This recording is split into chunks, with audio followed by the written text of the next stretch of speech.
Rama agrotech, शेती तुमची, खात्री आमची.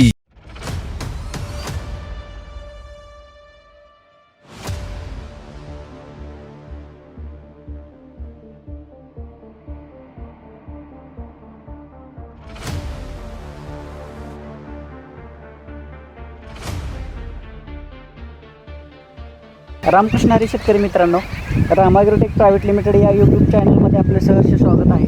तर शेतकरी मित्रांनो, आज आपण सांगोला तालुक्यातील मानेगाव या गावामध्ये आलेलो आहे. तर आपले रामा ॲग्रोटेकचे प्रतिनिधी यांच्याशी आपण झेंडूच्या प्लॉटमध्ये आले आणि या झेंडूच्या प्लॉटची यशोगाथा काय आहे आपण ते आणि यांना आपल्या प्रतिनिधींचं काय मार्गदर्शन लाभलं आणि त्यांनी म्हणजे शेतकऱ्यांनी याच्यासाठी काय मेहनत घेतली, या दोन्हीच आपण सांगड घालून त्यांनी सक्सेस कसं घेतलं किंवा या झेंडूच्या प्लॉटसाठी काय रामा ॲग्रोटेकचे काय प्रोडक्ट वापरले, उत्पादन काय वापरले त्यांच्याकडून जाणून घेऊ. नमस्कार, मी रामा ॲग्रोटेक प्रतिनिधी संतोष बाबा माणेगावमधून काम करत आहे. जे सुरुवातीपासून काय काय रामा ॲग्रोचं वापरलं आहे ते शेतकऱ्याकडून आपण जाणून घेऊ. नमस्कार, तुमची आमच्या शेतकऱ्यांना ओळख करून द्या. नमस्कार, मी बाळासाहेब भानुदास पारकर, मानेगाव, तालुका सांगोला, जिल्हा सोलापूर.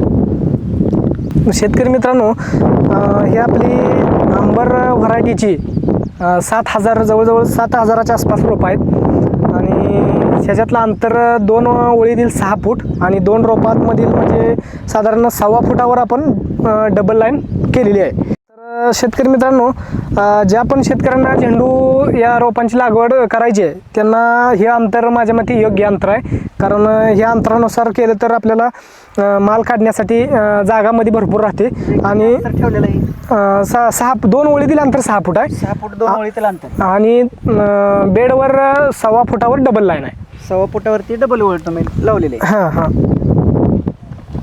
तर याच्यामुळं उत्पन्नात आपल्या बऱ्यापैकी चांगली माझ्या अनुभवानुसार पाठीमाग माझं 2 प्लॉट होतं, त्याच्यानुसार ह्या अंतरानुसार उत्पन्न आपल्याला चांगलं मिळते.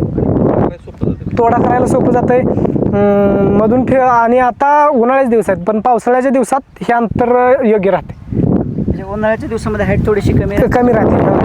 तर पावसाळ्यात जवळजवळ ह्या हाईटला 4-5 फूट हाईटला प्लॉट होता आणि आत्ता ह्या प्लॉटला आज 45वा दिवस आहे. तर 42व्या दिवशी आपला एक नॉर्मल पहिल्यांदा थोडासा पालवण झालेली आहे. पहिला केलेला आहे. आता इथून पुढच्या येणाऱ्या 8 दिवसात चांगला ॲव्हरेज आपल्याला पुढच्या 8 दिवसात तुम्ही बघू शकताय. कळ्या फ्लॉवरिंगची संख्या भरपूर आहे. पुढच्या 8 दिवसात चांगल्या पद्धतीने माल चालतोय. सध्या रेट काय मिळतो याला? आता सध्या रेट 40 रुपये आहे. येणाऱ्या दिवसात आता उन्हाळ्यामुळं येणाऱ्या दिवसात रेट वाढण्याची शक्यता आहे. रोप लागण केल्यानंतर पहिलं ड्रिंचिंग आपलं रामा ॲग्रोटेकचं रूट मॅजिक आणि बायोसमृद्धी जे की शिवडी येते चांगल्या पद्धतीचं काम करते. वरून फवारणीसाठी निमकरंज घेतले, स्टीम ग्रो आणि रामा मॅजिक. रिझल्ट म्हणजे पाठीमागच्या ह्याच्या आधी जी प्लॉट केले होते मी त्या प्लॉटमध्ये ह्या प्लॉटमध्ये फरक आहेत. आता थोडंसं उन्हाळ्यामुळं हा प्लॉट हाईटला कमी राहिला आहे पण पावसाळ्यातलं प्लॉट ह्याच्या पाठीमागचं चांगल्या पद्धतीनं ग्रोथ घेतली होती. ही प्रोडक्ट वापरल्यामुळे एवढी गोष्ट झाली की फुलं व्यापारीसुद्धा म्हणतात की फुलाची टिकवणी क्षमता चांगली आहे. 4-5 दिवस टिकते सरासरी 4-5 दिवस सहज टिकते. हे तर लोकलवालीसुद्धा नेतात आणि मुंबईला पाठवते बऱ्यापैकी माल. तर तिथल्या सुद्धा व्यापाऱ्यांचं म्हणणं आहे की माल बऱ्यापैकी टिकवून क्षमता चांगली आहे. तर शेतकरी मित्रांनो, तुम्ही बघू शकता हा झेंडूचा प्लॉट आहे आणि याच्यासाठी रामा ॲग्रोटेकचे प्रोडक्ट वापरलेत, रूट मॅजिक वापरले, बायोसमृद्धी वापरले, फवारणीसाठी स्टीम ग्रो रामा मॅजिक वापरलेला आहे, बायोसृष्टी पण वापरलेला आहे. तर तुम्ही शेतकरी मित्रांनो, तुम्हाला जर झेंडूचं उत्पादन घ्यायचं असेल तर तुम्ही रामा ॲग्रोटेकच्या साथीने तुम्ही उत्पादन घेऊ शकता आणि चांगल्या क्वालिटीचं चांगलं उत्पादन तुम्ही घेऊ शकता. एवढं टेम्परेचर आहे, टेम्परेचरमध्ये प्रोडक्ट कसे काम करतात रामाच्यामध्ये, काय फरक काय? हां, नक्कीच. एवढं टेम्परेचर असताना सुद्धा आज रोजी आता बऱ्यापैकी प्लॉट झेंडूचे पूर्ण एकदम एकही तोडा न होता संपून गेलेले आहेत. पण आपला प्लॉट आत्ता एकतर लवकर 42व्या दिवसापर्यंत या प्रोडक्टचा वापर केल्यामुळे चालू पण झाला आहे आणि अजून आता बघताय तुम्ही आत्ता फ्लॉवरिंग सेटिंग भरपूर व्हायला लागले. अजून इथून पुढं पण फुलकळी भरपूर आहे.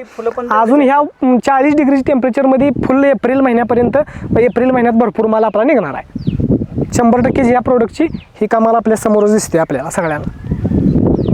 तर शेतकरी मित्रांनो, तुम्ही पण तुमच्या झेंडूमध्ये जर बदल घडवायचा असेल किंवा तुमचे झेंडूचं प्लॉट लागवड करायचं असेल तर तुम्ही रामारोटेकचे प्रोडक्ट वापरू शकता. आणि तुम्ही दिलेल्या माहितीबद्दल धन्यवाद. धन्यवाद. नमस्कार. रामकृष्ण.